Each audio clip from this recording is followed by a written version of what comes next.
Andreeas Binder, good to see you again. Good to see you, my man. How are you? You've just been put through the ringer out there. Is it your last hard session before your fight? Yeah, it was my last hard sparring and positional work, but before that I'd done half an hour on pads with Roddy, so it was just an hour and a half of straight sparring really. So this Sunday, July 9th in Amsterdam, you're taking on Aiden Lee, a very formidable opponent for the lightweight title at LFL Levels Fight League 9. A big opportunity.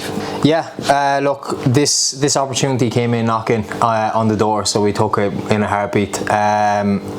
We always wanted to kind of test the waters and drop down to lightweight because I just found I was a bit too small at welter. So I'm not just giving my opponents the advantage of weight over me, and I put a statement against Christian Stringer there in my last bout, and yeah, it was just the opportunity was there. The lightweight title was vacant, so I was like, let's take it. Yeah, I just want to talk about that last performance against, as you say, against Chris Stringer. 27 fight veteran. You seem to have taken some really tough matchups out there, but I thought you looked brilliant, especially that first round. I thought you showed massive improvements. What were you feeling after that fight? It was just a mix of emotions really, like obviously the leg was compromised in the third round. Yeah, you landed some heavy leg kicks. Very heavy leg kicks, but I always take the hardest fights. You know, I always said it to myself, whether it was amateur or pro, I never shown away from a hard fight.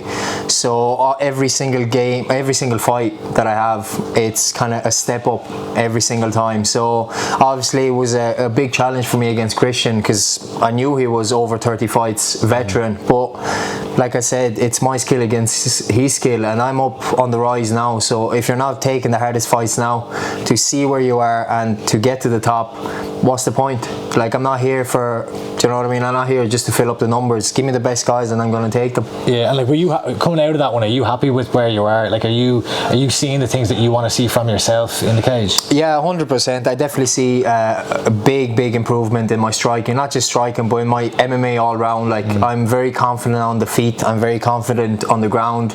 Obviously I come from a judo background, so like wrestling is my bread and butter, like, but it's good to kind of mix it up now and just being confident in my own skill instead of kind of listening to others and telling me, oh, you can do this, you can do that.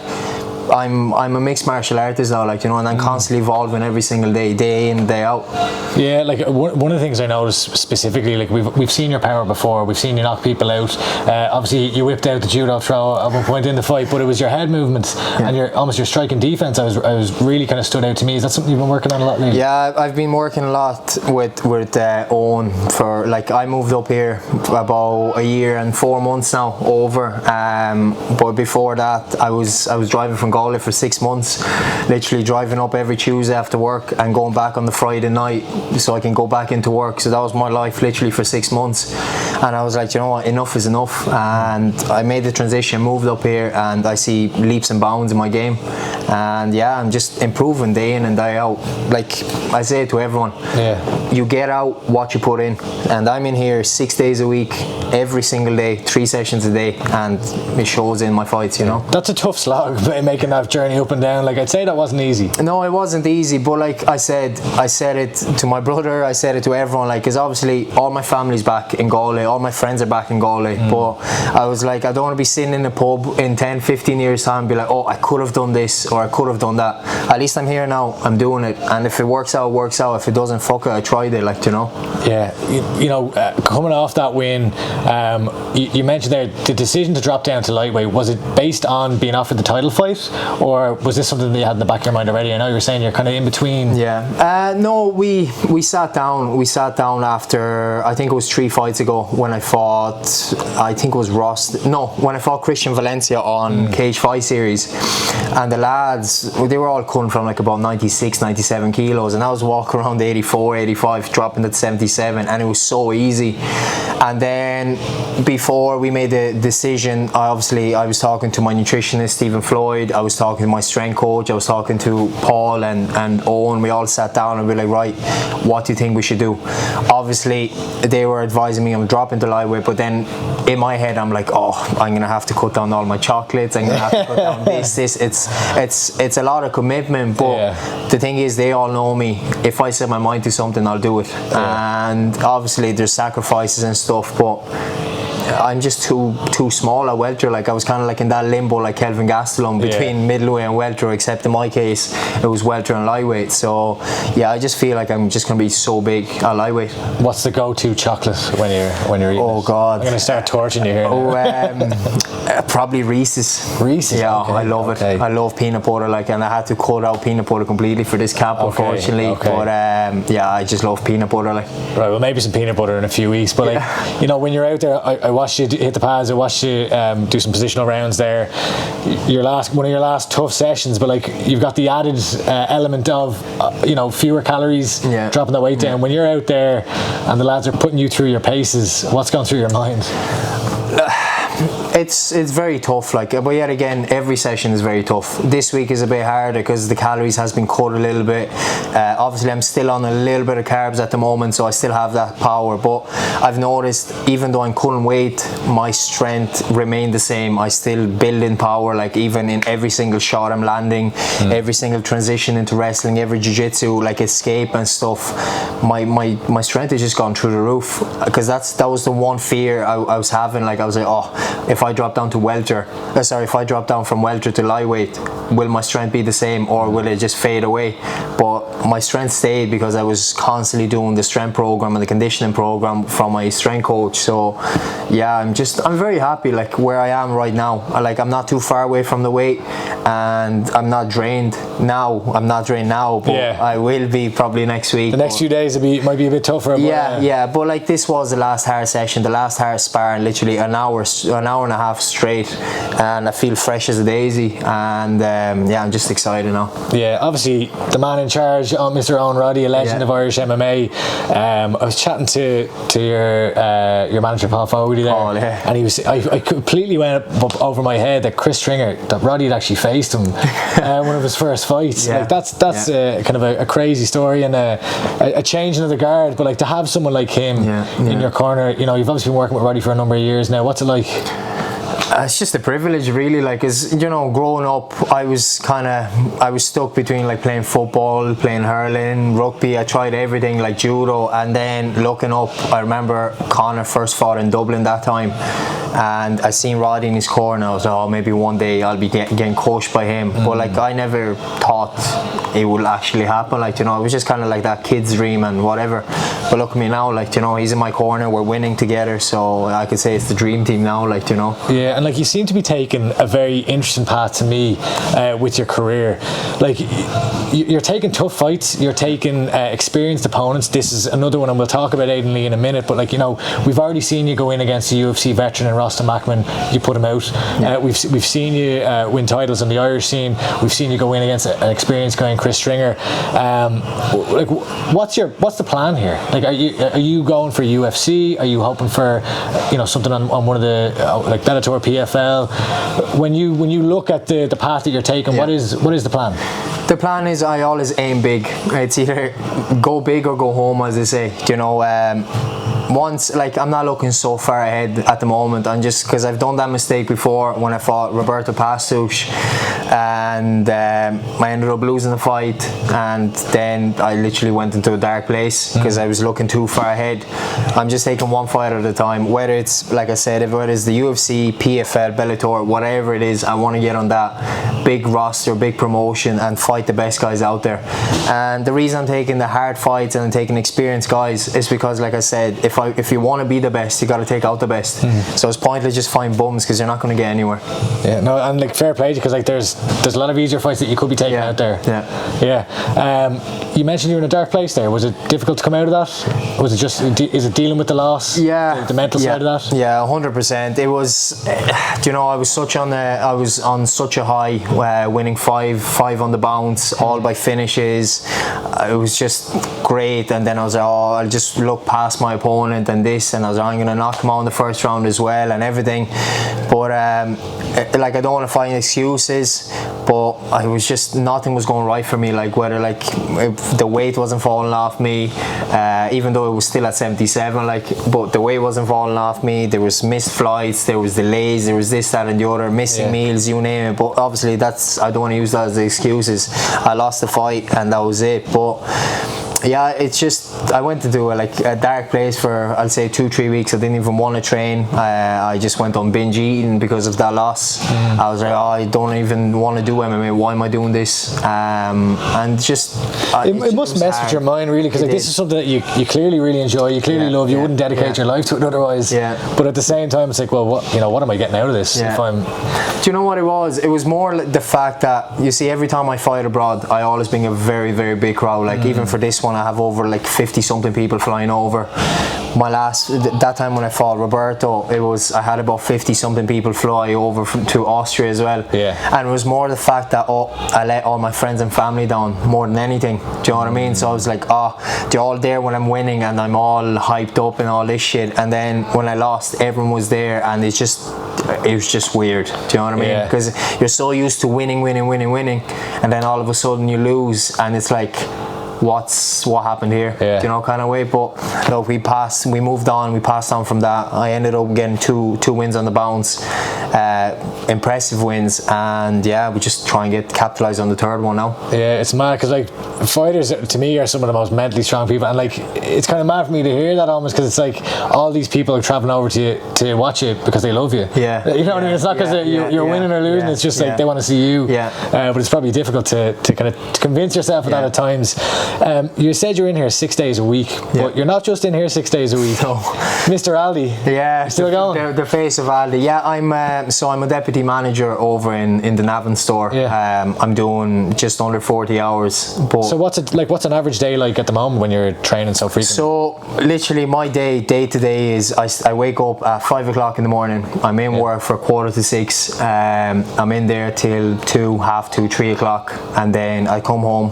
I'd nap for an hour and a half, 2 hours, and then I'm in here for 6 o'clock, and then repeat the next day over and over again. So obviously leading up to fight, say maybe the last month leading up to a fight, I'm only in work 4 days a week, but I'm still hitting my nearly 37, 38 hours. But then when I'm out of fight camp, I'm in there 40 plus hours, which is alright, because they understand that, look, when I need days off for fights, or when I need days off for fight camp, or whatever I need, I have that leeway. But yet again, I'm in Aldi for nearly 4 years. You know what I mean? So like, it's kind of like I help them, they help me, kind of way. You scratch my back, I scratch exactly. But it's not easy. Like, people kind of just see, he's an MMA fighter, so he's minted. Like, do you know what I mean? He's a professional. It doesn't work like that. Like, do you know what I mean? You're fine for peanuts your first fucking 6-7 fights, you know.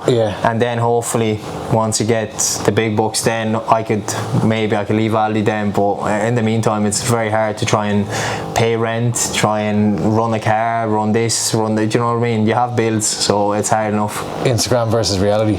Pretty much. You know, a lot of fighters will talk about how, especially in the lead up to the last few weeks, are very, very mentally all consuming. When you have a full-time job on top of that, is that like is it more of like a healthy escape where you can kind of forget about the fighting side when you're in work, or are you know, in the office kind of trying to do your job, but also at the back of your mind you're thinking, I have to step into a cage in a couple of weeks time and fight another human being? I have such a good team behind me. You know, whether it's all the managers or the staff in work, or whether it's the missus at home, or the lads up in the gym and everything, like, it's good positive vibes. So when I'm in work, I commit to work 100%. But yet again, I'll probably be in the warehouse shadow boxing and stuff like that. Do you know what I mean? Just because I'm a manager. The toilet rolls. Pretty much. Like just jabbing the toilet rolls. But no, I'm not in the office. Do you know what I mean? It's mostly just like the store manager that does all the paperwork. I hate that shit. Like, I'd rather be on the floor, kept busy all the time, so I can, once that 2 o'clock hits, I can go home, have my meal, have a quick nap, and back into training. And this is where I feel free. Like, I can release all the stress from customers and take it on the lads. But no, it's nice to kind of, I find that balance so well. Like, do you know what I mean? It makes my life a bit easier. Like, instead of just come into something 100% and then you're just, I don't know, like, I just feel free in the gym, you know. And so when will you stop working working out ahead of this fight? So I'm working out tomorrow morning and Sunday, and then I'm off all fight week, and then I'll be back in after the fight on the Wednesday. Just because I don't want to take too long off, because then I'll just get fat. You know, so I'll be back into work again. But well, look, as you transition into next week, all the focus will be on the upcoming fight, Aiden Lee. I think this is a brilliant opportunity for you. I think it's a guy, you know, fighting at a Team Renegade who are having tremendous success at the moment with the Edwards brothers. He's also a guy who's fought for a Cage Warriors title. He's been on Bellator. He's fought the likes of Aaron Pico. Some really experienced guys. When you saw this matchup on paper, did your eyes light up, or like what were your thoughts, your initial thoughts towards it?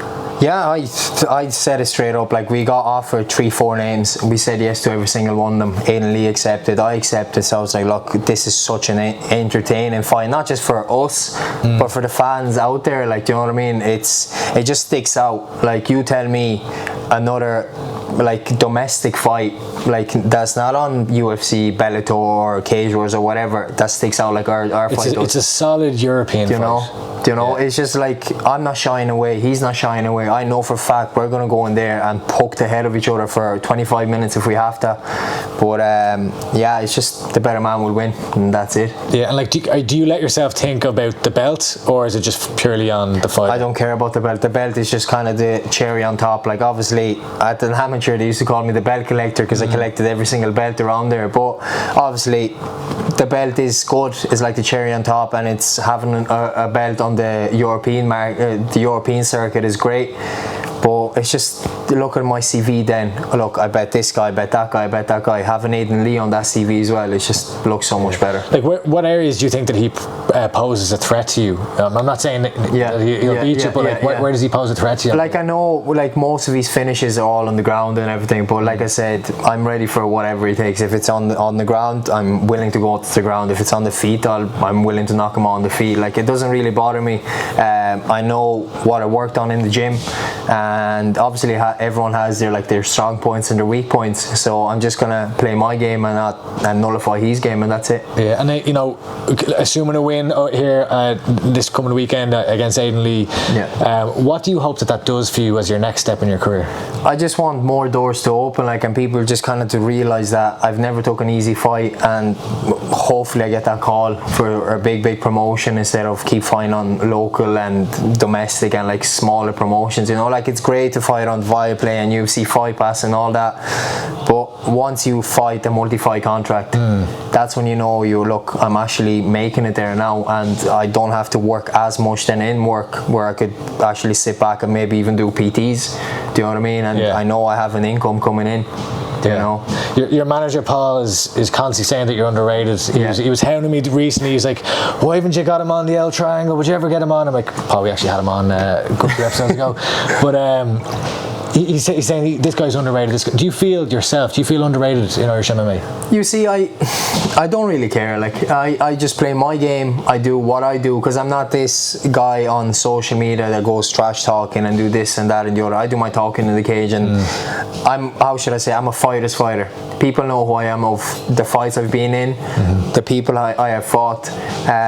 You either like me or hate me, and that's who I am. Like, I'm never the type of person to be like going around, get me on this interview or get me on this and that and the other. I don't have to. Do you know what I mean? People know who I am by what I do. I let my talking in the cage do the work. Yeah. Ideal scenario after this win, what is next? You said big promotions, but ideal world, what would you want? Look, if I have no knocks, there's UFC London on 22nd of July. I'd be up for that if there's any pullouts or anything. But there's, like, I haven't fought in Ireland, I'll say, in over 4 or 5 years. I'd love at least one fight contract on Bellator in the 3 Arena. You called for recently, didn't you? You called for your shot in Bellator. Yeah. Do you know what I mean? Like, I haven't fought in Ireland in such a long time. I'd sell out that venue by myself, without a doubt. I'll bring all the Galway up, and then all the Navan, my second home now. Like, so, yeah, I'd love to fight in Ireland just once before I fight international. You know. Yeah. Well, look, when the cage door closes, what is the prediction against Aiden Lee? There's going to be a finish. Like, we're both going in there too. I'm going to leave it all on the line, and I'm pretty sure he's going to be the same. But it's going to be a finish. Yeah, well, look, I'm really looking forward to this. Best of luck, safe travels over to Amsterdam. Sunday the 9th of July at Levels Fight League 9. Andreeas Binder taking on Aiden Lee for the lightweight title. You can watch it on Viaplay. We'll have all the details up on SevereMMA.com. Will you have a few days in Amsterdam after? Not this time, because I have 2 weddings. Okay. I have 2 weddings once. You're getting old now, man. Yeah, like literally, I haven't had any weddings in about 6-7 years, and now I have 2 weddings in 3 days. Okay. So I have a wedding on 26th, and then I have another wedding on 28th. So I'm flying over to Poland, and all. So it's just a busy July month. Well, look, safe travels. All the best with the fight. Good luck with the wedding. It's hopefully a nice bit of downtime after. But you guys can check him out this Sunday, and appreciate the time as always. Thank you so much. Gents. Appreciate it.